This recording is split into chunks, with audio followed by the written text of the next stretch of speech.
Jesus is with the religious leaders, those temple authorities and Pharisees, when he tells this parable, which matters for how the parable is told and why. And the parable begins kind of as expected. You know, the Roman Empire is huge. There are these wealthy landowners who go out and have property in various places. They lease it to tenants, and then they go back and transact their business in the city. And the agreement is always that the tenants have profit from the land. They have a safe place to be and to do their work, and there they are. But at the end of the season, the landowner gets some of the proceeds and the profits also. And so the parable starts out, and the tenants are doing their thing, and the landowner goes away, and there's a nice harvest, it seems. But then when the servants of the landowner come to collect the produce, the story takes a turn. Because rather than follow the agreement, the tenants decide to murder the servants, which was very untoward for a lot of reasons. Not least, getting the grapes. Well, the landowner then thinks some mistake was made, and so he sends another round of servants who meet the same fate. And, Jesus says, then the landowner had a moment and he thought, well, I'll send my son, because surely they'll respect my son. But then the delusion of the tenants reaches full height, and they think, we will kill the son and we will get the land. Jesus says, looking at his hearers, well, what's going to happen to the tenants? Now, mind you, the people he's talking to are the religious elites. They might even own property. They might be landowners who have agreements with tenants. That's how they see themselves in the story. And so they say, answering logically from that position, well, those wretches will meet a miserable end. He'll kick them out of the vineyard and hire some more. And then Jesus turns the parable on them, right? Oh yeah, well, have you read that passage of scripture about a capstone that's going to fall and cause people to trip? And, the things that were entrusted to you will be taken away. And then suddenly, the religious authorities realize they're not the landowners in this parable. They're the tenants. And so they're angry. And justifiably so. The religious authorities have been entrusted with something. They've been entrusted with care of the temple and the religious care of God's people. And remember, unlike the first Isaiah passage, the problem isn't the grapes in this story. There's a good harvest. Whatever you may think about the Pharisees and Sadducees and whatever Christian history has done to them, the temple was functioning. There wasn't a whole lot of idolatry. Despite the crushing Roman Empire, the Jewish people were celebrating their feasts and their fasts. There is some harvest that was happening. The problem is the tenants themselves. And the problem really arises when they have amnesia about being the tenants. The religious authorities are pretty good at what they're doing, and when Jesus comes along and suggests some changes, they say, excuse me, no. We've been in charge for a while. We know how this works. We know how the temple works, and we make the rules about the temple. We set them up, we control them. And we appreciate the fruits of our harvest, that people are doing well, but that we, have some nice authority and some political clout and some wealth. And so when Jesus comes along and challenges them that maybe it doesn't actually belong to them in the first place, they're like the tenants. And they collude with the authorities, and Jesus is murdered. And that's what we know about how that story goes. It's a direct parable to them about what's going to happen. Please don't read this parable in some kind of way in which Jewish people are kicked out of a vineyard in order to make space for Christian people. That's a misinterpretation that's pretty abusive.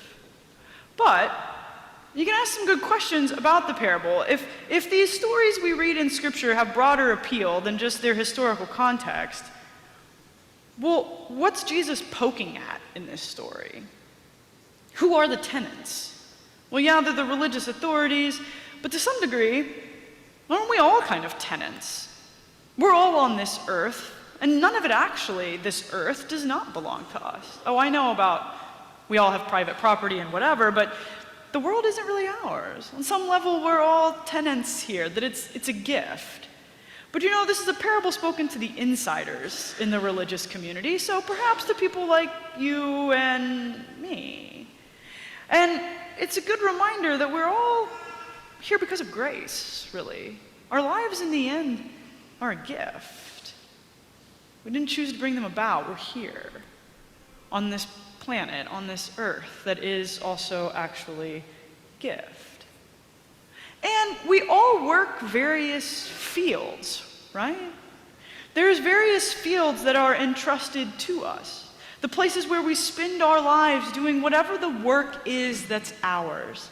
Maybe that's literal work. You go to the office, or you go to the school and you teach, or you go to the hospital and you care for, I don't know what your work is. But you go and you tend that field. But our home lives are a kind of field also. The people and the responsibilities we have, whether that's children or just our cat, we have a responsibility in that kind of sphere of our lives. And most of us do something in the community. A lot of us do. We volunteer somewhere, or we have some sort of ministry in the church, or we a part of some kind of community organization. It's another field. And on some level, our own hearts are a field to be tended. And these things are entrusted to us. We go out into them to do good work. And the produce of a lot of it is actually really beautiful. We spend our lives tending different things, and at work, finally, all the efforts we've put in, something new happens. We save that person's life in a surgery, or the project really pays off. Or we see our teenager make a really good decision, and we think, I did something that was helpful in my parenting. Or the volunteer work. We sat with that refugee for week after week, and then finally they begin to speak sentences in English. The grapes are good. So what's the problem then? The problem in the parable, and I think for us, is when we get wrongly attached to these things. The tenants are doing great things. In many cases, we are doing great things, and the produce is wonderful. The grapes are sweet. They're not wild like in Isaiah. But we eventually, sometimes, as the parable seems to indicate, develop unhealthy attachments to these things. We begin to think that the fields are ours. We've been working here this long. We know how it goes. We should be able to say how everything in our family runs and how everyone should make the decisions we want. And don't change my volunteer opportunity because I've been doing this for too long to try to do something new. We begin to think that the field is ours. And we begin to think that the produce is ours because we've invested our sweat and tears and energy into it, and we deserve what accrues to us, whether that's accolades or just the sense of having done a job well done. Maybe authority, maybe power, maybe money. Maybe just more intangible things. But we begin to think it all belongs to us. And anyone who wants to come along and challenge that notion, we say, no, this is my field. These are my grapes. And just like the tenants, we end up spending an enormous amount of energy taking care of what we think is ours, setting up defenses around it, getting defensive about it, breaking some relationship with people over it. Seems to be a natural human tendency sometimes, I think, to have amnesia about what is really ours and what isn't. What was entrusted to us, but maybe doesn't necessarily belong to us. And maybe when the Son of God shows up at the vineyard, part of what he comes to do is help remind the tenants of the right relationship to the land. You know, there's actually great freedom in not being the owner. The tenants just farm the land. They don't have to worry about whether the watchtower's rebuilt or the gutters on their house are falling off or they should have repainted the soffits, just to name something personal about property ownership.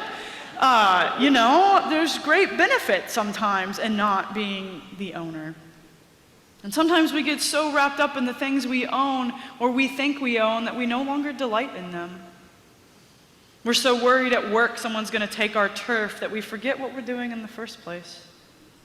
Or we want to be so possessive about some sort of thing we're involved in that we no longer have the joy or the delight in it anymore.